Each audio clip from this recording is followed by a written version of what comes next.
Okay class, so today we are starting a new chapter of class 10 maths. Chapter is actually according to your NCERT book, this is chapter number 12. Whereas chapter number 11, construction, has been deleted from your syllabus this year. So this, you can consider this chapter as chapter number 11, right? Chapter number is 11. In your like reference books, आपको ये chapter 11 के नाम से मिलेगा, number से मिलेगा. So this is area related to circles. Chapter's name is area related to circles. Area.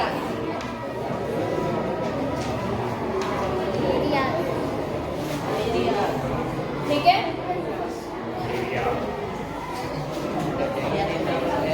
Okay.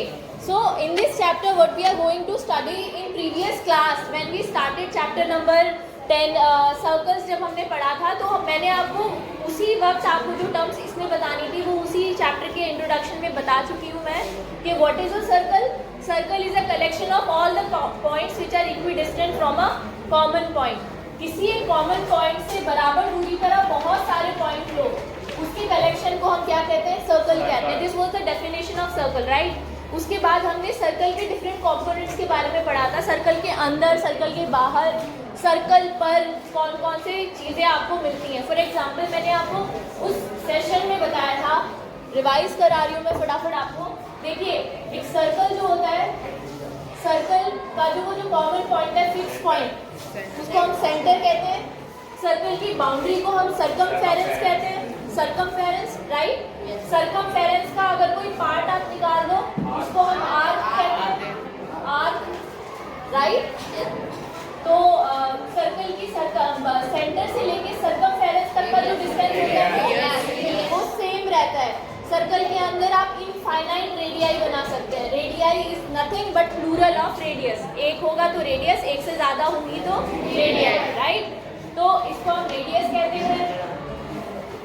अब radius जो होता है वो सर्कल के सेंटर से सर्कमफेरेंस तक की दूरी होती है. अगर आप इसको डबल कर दो तो क्या बन जाएगा? डायमीटर बन जाएगा. बेसिकली डायमीटर क्या होता है? हमने पढ़ा था कि 3 तरह की लाइंस होती है. प्रीवियस चैप्टर में हमने पढ़ा था. एक जो सर्कल के अंदर से कोई पॉइंट है उससे होकर जा रही है, एक जो सर्कल पर कोई पॉइंट है उससे होकर जा रही है, एक लाइन जो सर्कल के बाहर कोई पॉइंट है उससे होकर जा रही है, उससे पास हो रही है. तो सर्कल के अंदर अगर कोई पॉइंट है, सपोज इससे कोई लाइन पास हो रही है, इस लाइन को हम कहते हैं सेकेंड. यही आपको इस चैप्टर में काम आएगा. Second is a line. और सर्कल, ये जो सेकेंड है, ये सर्कल को 2 पॉइंट पे इंटरसेक्ट करती है. उसकी वजह से सर्कल 2 पार्ट्स में डिवाइड हो जाता है. ठीक है. ये जो लाइन है सेकेंड का वो हिस्सा, सेकेंड का वो हिस्सा जो सर्कल के अंदर है, जैसे ये वाली लाइन है, लाइन ए बी, इसको हम क्या कहते हैं? इसको हम कहते हैं कॉर्ड. सर्कल की बाउंड्री पर आप कहीं पर भी 2 पॉइंट्स लीजिए, सर्कल की बाउंड्री पर आप कहीं पर भी 2 पॉइंट्स लीजिए, उन्हें ज्वाइन कर दीजिए. That will be a cord. Easy है, समझ में आ गया. कॉर्ड को मूव करते जाइए. सपोज यहाँ पर कोई 2 पॉइंट्स लिए, this is also a cord. यहाँ पे एक पॉइंट है. अगर ऐसी कोई कॉर्ड होगी जो सेंटर से पास हो रही होगी तो वो और कोई नहीं बल्कि डायमीटर होगी. Largest chord of the circle is the diameter. Clear है ना? अब मैंने आपको ये भी बताया था उस सेशन में, आपको ये चीज बताई थी कि जब एक कॉर्ड एक सर्कल को डिवाइड करते, सर्कल को डिवाइड करने के 2 मेथड्स हमने देखे थे. एक तो रेडियस के थ्रू और एक कॉर्ड के थ्रू.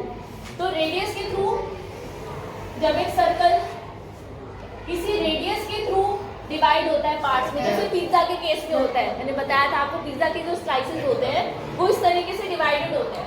तो सपोज ये वाला जो पार्ट है ये रेडियाई के थ्रू डिवाइड हो रहा है.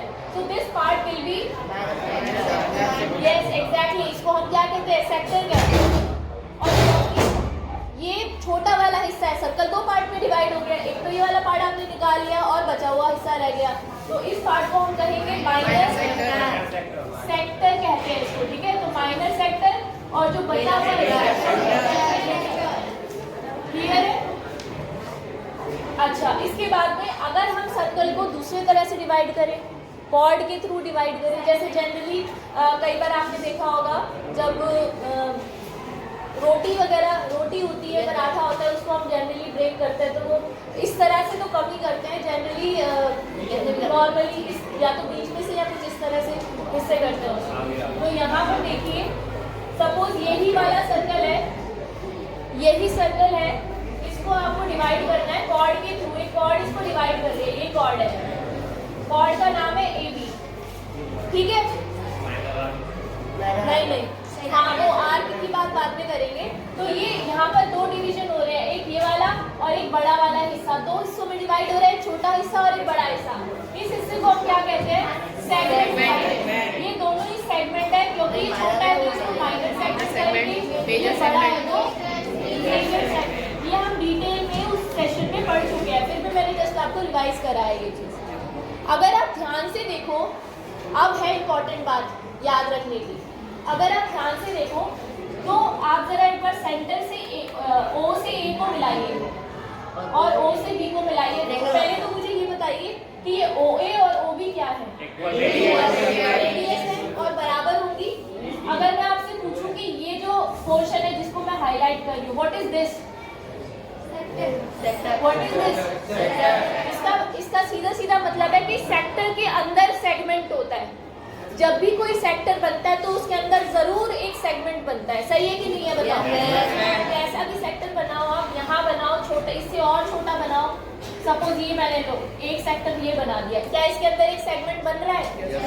कहाँ बन रहा है? देखो ये बन रहा है, ये बाउंड्री की लाइन है, इसके दो पॉइंट जो जहाँ पर ये रेडियाई एंड हो रही है, ये वाली, इनको ज्वाइन कर दो तो जो हिस्सा बनेगा that will be a segment. इसमें छोटा नजर आ रहा होगा क्योंकि हमने छोटा सा सेक्टर लिया है, सेगमेंट भी कॉरेस्पॉन्डिंग सेगमेंट भी छोटा ही बनेगा।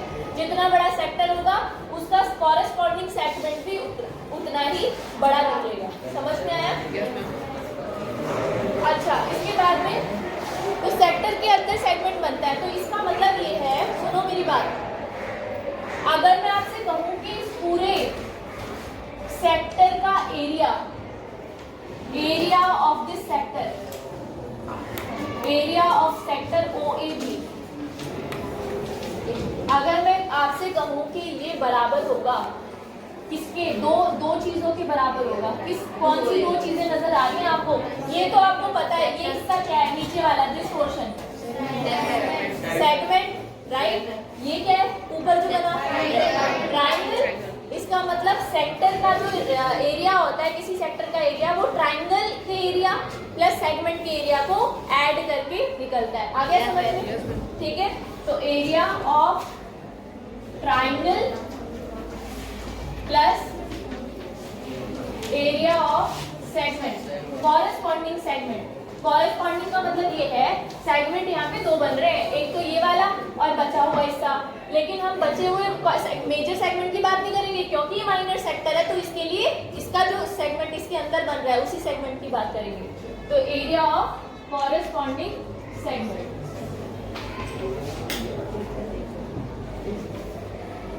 अब सोचने वाली बात ये है, इस चैप्टर में आपको जो क्वेश्चंस मिलेंगे, अब आते हैं अपने एग्जामिनेशन पॉइंट ऑफ व्यू से इस चैप्टर को देखते हैं। हमें दो फॉर्मूलेज इसमें याद रखने हैं, तीन फॉर्मूलेज इसमें याद रखने हैं। बेसिकली तो दो ही है बट तीन कह सकते हो।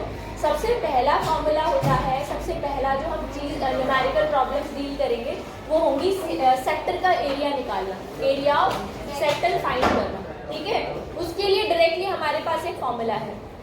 ठीक है, उसके लिए डायरेक्टली हमारे पास एक फॉर्मूला है और वो आया भी कैसे वो मैं आपको बता दूंगी। तो आप कहोगे मैम फिर तो हमें ये निकालने की जरूरत ही नहीं, जब हमारे पास डायरेक्टली फॉर्मूला है सेक्टर का एरिया फाइंड करने के लिए, फिर तो हमें ट्रायंगल और सेगमेंट का एरिया ऐड करने की जरूरत ही नहीं है। यस, वेरी ट्रू, नहीं है जरूरत। हमें एक्चुअली सेगमेंट का एरिया निकालने के लिए इन दोनों चीजों की जरूरत है। समझ में आया? ये पॉइंट याद रखना। इस चैप्टर में आपको सेक्टर का एरिया निकालने का डायरेक्ट फॉर्मूला दिया हुआ है। You don't need to use this thing, you have to use this thing to find the area of segment. ठीक है, इसलिए मैंने अभी ये चीज समझाई है आपको यहाँ पर इस तरीके से। तो अब आते हैं अपने क्वेश्चंस वाले पार्ट पर। Let's start. पहले आपको कॉन्सेप्ट समझा देती हूँ, थोड़ा सा देखिए। मान लीजिए सर्कल है, सर्कल के अंदर ये सेक्टर मैंने बना लिया सपोज। पहले तो मुझे बताओ ये सेक्टर है या नहीं है? This is a sector, radii से बन रहा है, जो आपकी पॉइंट्स है सर्कमफेरेंस के उनको ज्वाइन किया हुआ है हमने। 2 पॉइंट सर्कमफेरेंस मिली हुई है, दोनों को रेडियस से सेंटर से ज्वाइन किया हुआ है, जो पार्ट डिवाइड हो रहा है दैट इज अ सेक्टर। क्या ये स्पेशल तरह का सेक्टर है? Yes, it's a special kind of sector. This is a quadrant. जब किसी हिस्से को, किसी चीज को, पूरी चीज को हम 4 हिस्सों में डिवाइड कर देते हैं, 4 बराबर हिस्सों में डिवाइड कर देते हैं, तो हर हिस्से को हमें क्वाड्रेंट कहते हैं। क्या कहते हैं? Quadrant. This is a quadrant. घड़ी में भी होता है, जब 3 बज रहे हो या 9 बज रहे हो तो क्वाड्रेंट बनता है ना? राइट? अभी भी हो रहा है? अच्छा, हाँ, काइंड ऑफ, यस। तो वहाँ पे भी आप देख सकते हो क्वाड्रेंट बन रहा है, ठीक है, सेक्टर बन रहा है वहाँ पर भी। घड़ी भी आपकी गोल है, बिल्कुल सर्कुलर है, तो आप रियल लाइफ में भी इस चीज़ को देख पा रहे हो। So now let's see here, अगर मैं आपसे कहूँ कि इसका एरिया निकालना है आपको, बेसिकली क्या मैं ये कह सकती हूँ कि इस क्वाड्रेंट का एरिया इस पूरे सर्कल के एरिया का 1/4 होगा, 1/4 होगा। पूरा सर्कल जो है उसका एरिया जितना भी है उसका 1/4 होगा, 1/4। नहीं आया समझ में? आ गया ना? इसका मतलब सर्कल का एरिया कितना होता है? फॉर्मूला क्या होता है?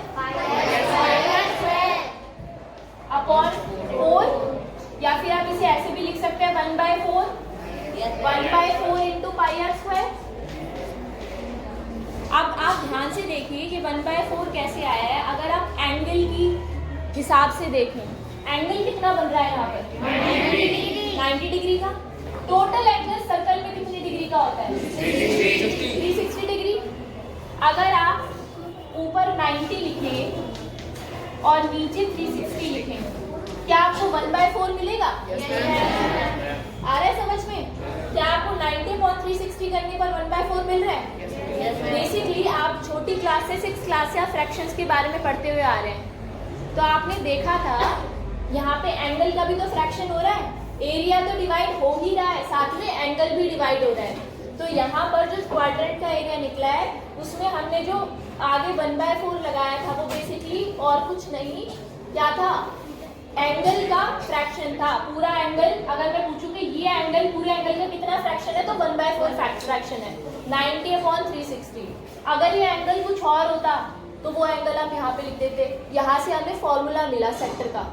हमने इस फॉर्मूला, अभी मैंने आपको रटाया नहीं, याद नहीं कराया, मैंने बताया कि फॉर्मूला कहाँ से आया है। फॉर्मूला आया है जितना भी एंगल यहाँ बनता है सेंटर पर, सेक्टर जो एंगल बनाता है सेंटर पर, वो एंगल ऊपर लिखिए, यहाँ लिख दो फॉर्मूला, वो एंगल ऊपर लिखिए, अपॉन में टोटल एंगल सर्कल के अंदर जो बनता है 360 into pi r square. This is the formula to calculate the area of a sector. पता चला कैसे आया फॉर्मूला? हालांकि फॉर्मूला याद कर सकते थे आप डायरेक्टली, बट ये मैंने समझाया आपको कि कैसे बनाए यहाँ पर, ठीक है? तो θ/360 इंटू पाई आर स्क्वायर। अगर सपोज सेक्टर कुछ और होता, क्वाड्रेंट ना होकर के, सपोज मान लीजिए सर्कल का सेक्टर होता, कुछ इस तरीके से बना होता, जैसे 1 बज रहा है, सपोज घड़ी के एग्जाम्पल से ही समझाती हूँ।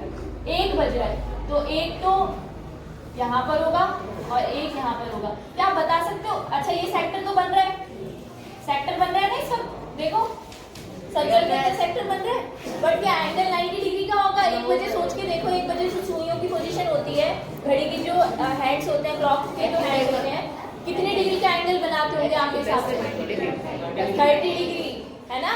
यानी 1 घंटे में 30 डिग्री का एंगल बनता है, राइट? नहीं आया समझ में? आ गया ना? क्योंकि 3 घंटे जब पूरे हो जाते हैं तो 90 डिग्री का एंगल बनता है, 1 घंटे में 30 डिग्री का एंगल बनता है। यहाँ से बहुत ही एडवांस लेवल का जो क्वेश्चन आपके आते हैं पेपर में, वो कॉन्सेप्ट भी हमने अभी के अभी समझ लिया। तो सपोज दिस इज 30 डिग्री, मैं आपसे कह रही हूँ कि इस सेक्टर का एरिया निकालो, बताओ आपके हिसाब से फॉर्मूला क्या होगा? फॉर्मूला भी पता है आपको? क्या बताओ? 30 इंटू समझ में आ गया? चलो नोट करो इसको।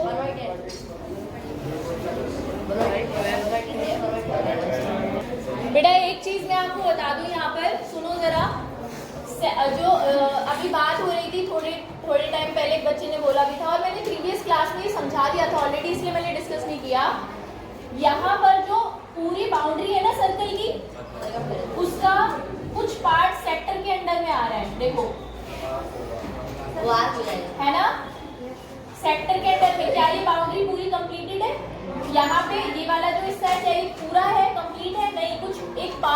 का, क्या ये छोटा पार्ट है बाउंड्री का या बड़ा वाला पार्ट है?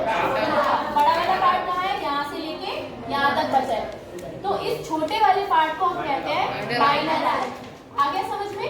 और ये जो आर्क है ना, ये सेंटर के ऊपर जो एंगल बना रही है 30 डिग्री का, इस एंगल को हम कहते हैं सेंट्रल एंगल। क्या बोलते हैं? Central angle. पाई चार्ट आपको याद होगा, 8th क्लास में जब पाई चार्ट सीखा था तब सेंट्रल एंगल की बात हुई थी। सेंट्रल एंगल बना, पाई चार्ट में भी तो यही करते थे, सेंटर ही तो बनाते थे उसमें अलग अलग। याद आ रहा है? ठीक है, तो this angle is basically nothing but central angle. अगर पेपर में आपको क्वेश्चन में मिले सेंट्रल एंगल इतना है, तो वो इस एंगल की बात कर रहे हैं, आर्क सेंटर पे जो एंगल बना रही है। ठीक है, ओके, बोलो। ठीक है बेटा, देखिए लिसन, एक चीज तो हमने सेक्टर का एरिया निकालना तो सीख लिया। अब दूसरा एक और टॉपिक है जो हमें डिस्कस करना है क्लास में। देखिए, मान लीजिए एक सर्कल हमारे पास यहाँ पर है, एक सेक्टर बन रहा है उसके अंदर, सपोज दिस। कई बार वो आपसे सेक्टर का एरिया पूछ लेते हैं, और कई बार वो जो इसकी कॉरेस्पॉन्डिंग आर्क है ना, ये वाली जो आर्क है, कई बार वो इसकी लंबाई पूछ लेते हैं, इस आर्क की लेंथ पूछ लेते हैं। ठीक है, ये जो आर्क है इसकी लेंथ पूछ लेते हैं, length of arc. Suppose this is centre O है, ये B है, तो आर्क AB जो है उसकी लंबाई पूछेंगे, और आर्क के ऊपर आप ऐसा साइन बनाते हैं, इससे पता चल जाएगा कि आर्क की बात हो रही है। ठीक है, तो लेंथ ऑफ आर्क AB। अब इसको भी मैं बिल्कुल उसी तरह से समझाऊंगी जैसे मैंने अभी आपको वो समझाया था। मुझे बताओ, यहाँ पर आर्क भी एंगल बना रही है सेंटर पर, यानी आर्क के साथ साथ, आर्क की लंबाई के साथ साथ एंगल का भी फ्रैक्शन निकल रहा है। एंगल का फ्रैक्शन निकालना आपको आ गया, क्या लिखते हैं एंगल के फ्रैक्शन के लिए बताइए? Theta upon 360। जब हम सर्कल का एरिया निकाल रहे थे तो मल्टीप्लाई कर रहे थे पाई आर स्क्वायर से, यानी सर्कल का पार्ट था वो, सेक्टर जो था वो पूरे सर्कल के एरिया का पार्ट था। अब ये जो आर्क का टुकड़ा है ये पूरे सर्कमफेरेंस का पार्ट है। क्या आपको सर्कल की सर्कमफेरेंस की लंबाई निकालनी आती है? बस, तो यहाँ इसीलिए हमने 2 पाई आर लगाते हैं। क्लियर हुआ? सर्कल की सर्कमफेरेंस का वो हिस्सा जो इस फ्रैक्शन, इस एंगल के फ्रैक्शन के अंदर आ रहा है, उसी की लेंथ हमें निकालनी है। सर्कल की पूरी सर्कमफेरेंस है 2 पाई आर, लेकिन थीटा अपॉन 360 के अंडर में कितनी आर्क आ रही है उसके लिए हम ये वाला फॉर्मूला यूज करेंगे। बोलो, समझ में आ गया? यस, इजी है ना याद रखना। Area of sector theta upon 360 into pi r square, और length of arc theta upon 360 into 2 pi r, right? अब क्वेश्चन स्टार्ट करते हैं बेटा सॉल्व करना। फर्स्ट क्वेश्चन देखिए, exercise 12.1, exercise 12.1 first question.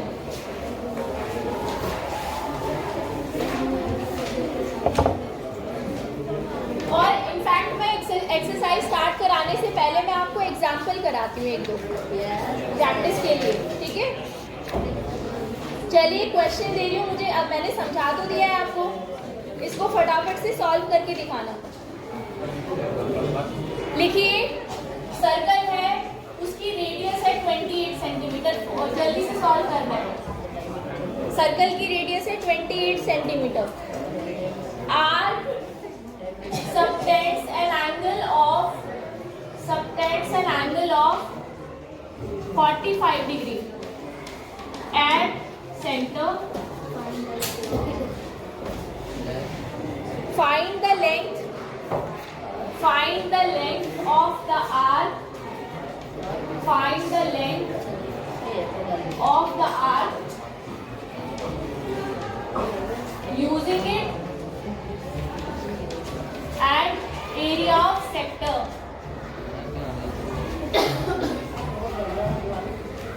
Area of sector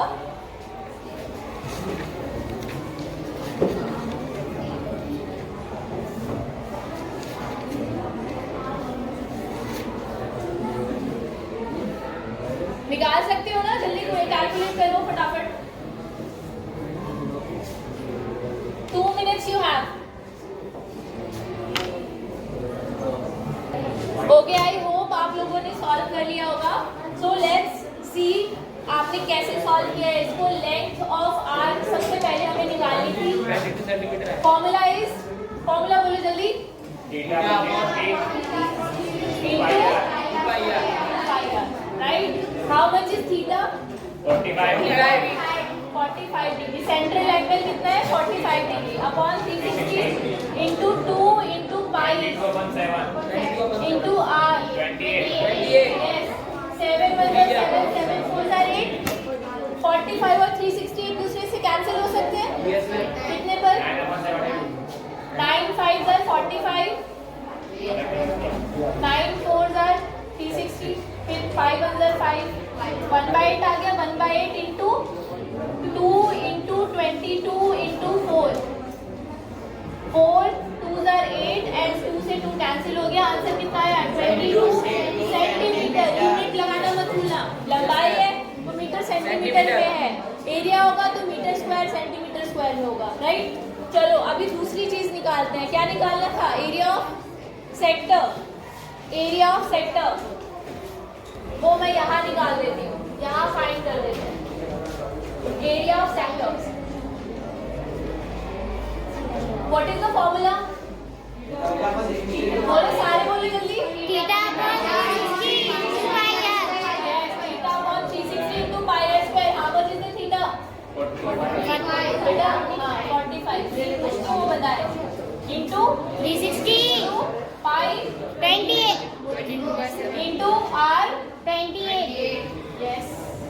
चलो सॉल्व करो साथ में, मेरे से पहले सॉल्व करो फटाफट। कितना आएगा? 308। इसको पूरा सॉल्व करोगे जब आप, तो आपको मिलेगा 11 into 28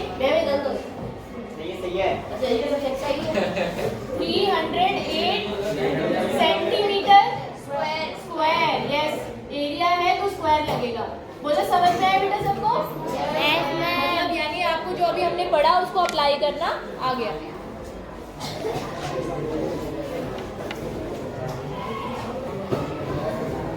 तो अभी एक और एग्जांपल दूं, आप थोड़ा क्विक करोगे इस बार? चलो ठीक है बेटा, नोट कीजिए। सर्कल की रेडियस है 9 सेंटीमीटर। सर्कल की रेडियस है 19 सेंटीमीटर, नॉट 9, 19 सेंटीमीटर। ठीक है,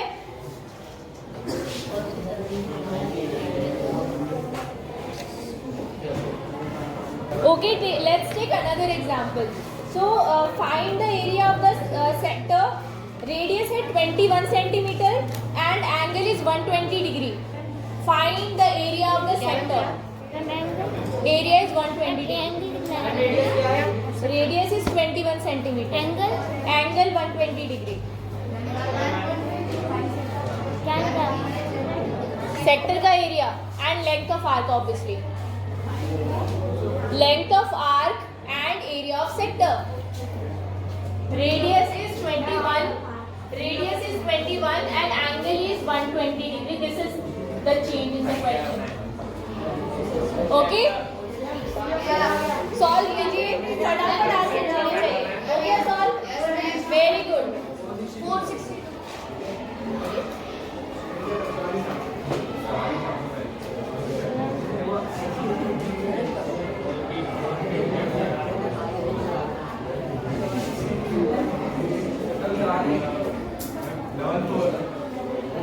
लेंथ ऑफ आर्क कैलकुलेट कीजिए जरा। Length of arc done. How much? 44 centimetre. यही आ रहा है सबका?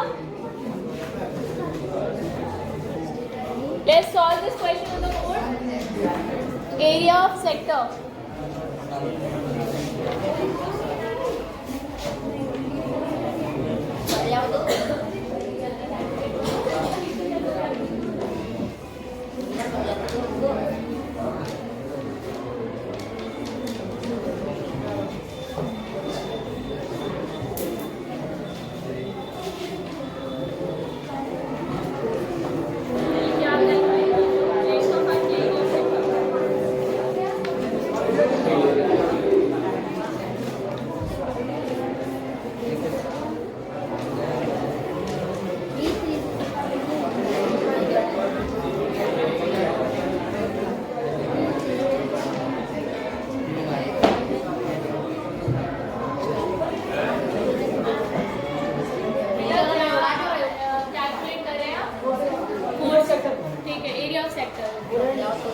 एरिया ऑफ सेक्टर 462 यही आ रहा है?